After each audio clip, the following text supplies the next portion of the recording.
Hello everyone. It's a Dog Son for Fun coming at you with another video.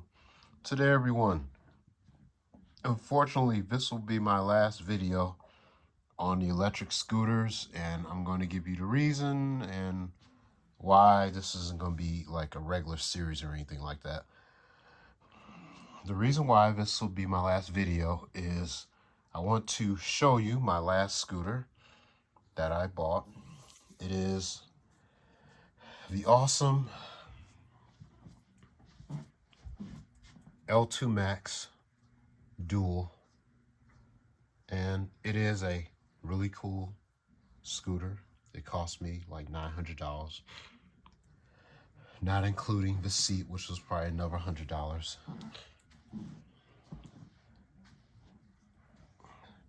It can go up to 40 miles per hour in dual motor mode. In regular mode or single motor, about 36 or 37, give or take.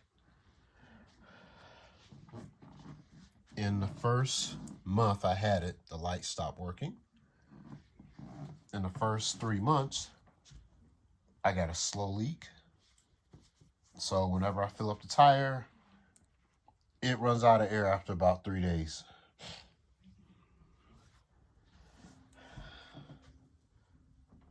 As far as everything else, the brakes are good. The handling is good. The stem is good. The shocks are awesome. The tires are kind of small. So when you hit bumps, it's gonna be a big difference compared to my Freeboy with, bigger, knobbier tires for more off-road. This is good mainly on streets, not off-road. It's got shots for off-road, but the tires are, in my opinion, too small to really hit anything really rough. And aside from the things that's wrong with the scooter, my reason that I'm leaving Scooter Life is because in a period of a year, I have purchased at least 6 scooters. Originally, I only planned to really own one.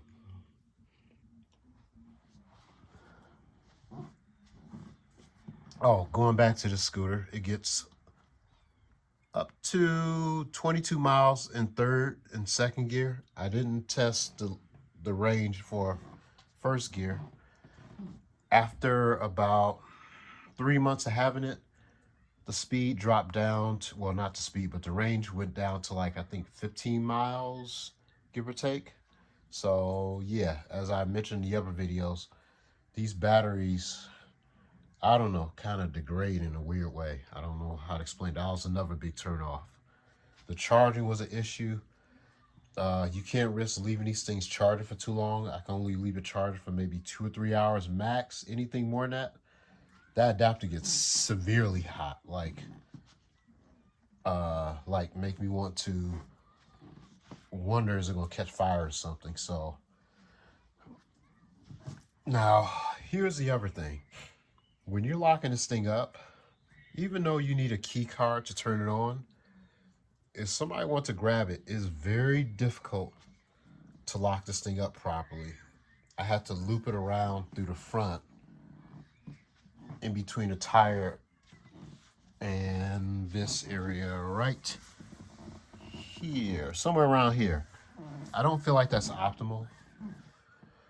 I believe in the future, when they make more of these electric scooters, they should make some type of solid loop or hook where you can put a chain through or a bar through. But that's another big turn off. So when you go somewhere, locking this thing up is not very fun. And the fact that through a year I bought 6 of these just to find out that this was just not working out for me.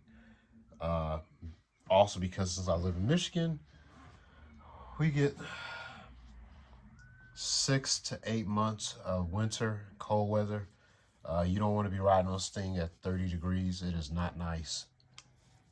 And if you have a helmet on, which you will need, it will fog up. So unless you live somewhere like California or somewhere in the West Coast, you're gonna run into a lot of limitations. and rain. It can take a little rain, but if it gets too wet, you might have, this thing might be done for. So I wouldn't let it get too wet if I were you. Like if you're like wiping it down or something, like clean it, that's one thing. But I would not take this thing out in the rain, honestly. So sorry guys. I have no regrets. I enjoyed everything I experienced with the scooter. I had lots of fun. I went on some trails. I ran errands with it. I had a lot of fun with it. And I'm still going to ride this thing off and on, but I'm not going to invest any more time or energy into it. I'm now considering, researching getting into e-bikes because I like the center of gravity. It feels much more secure, especially when going over bumps.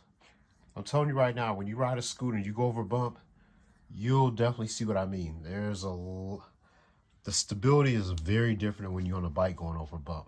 These small tires, it can be a little bit scary, especially when you go at high speeds and you hit a bump. Man, it's not pretty. And I had one accident. It wasn't on this scooter, but my e-move cruiser. That was probably my best scooter. That one I paid about close to, I say, $1,300.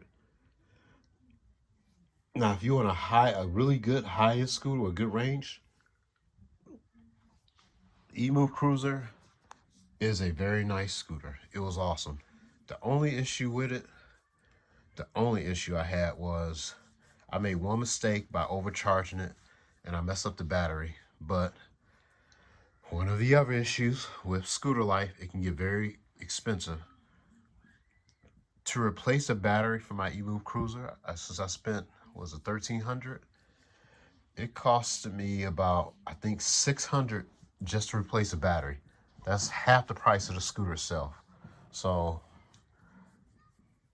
here's how it's going to kind of work. If you pay a high enough amount, you can get a really good, solid, reliable scooter with a good warranty and stuff.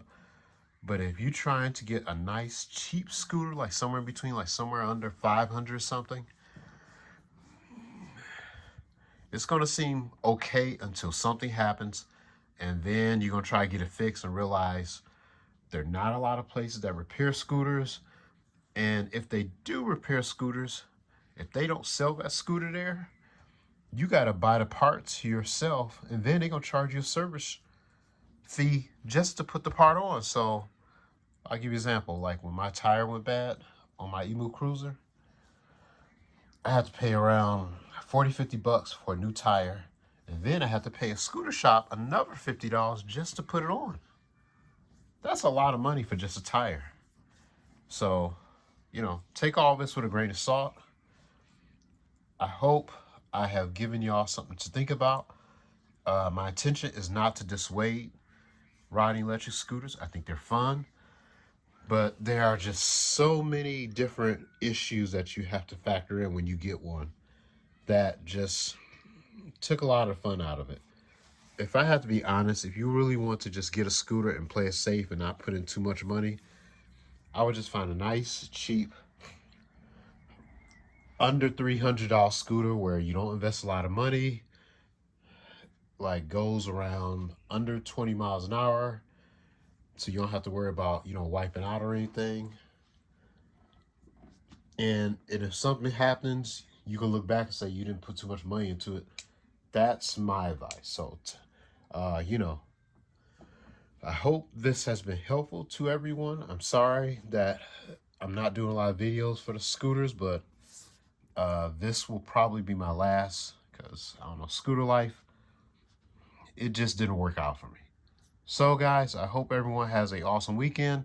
Till next time, peace, everyone. Bye.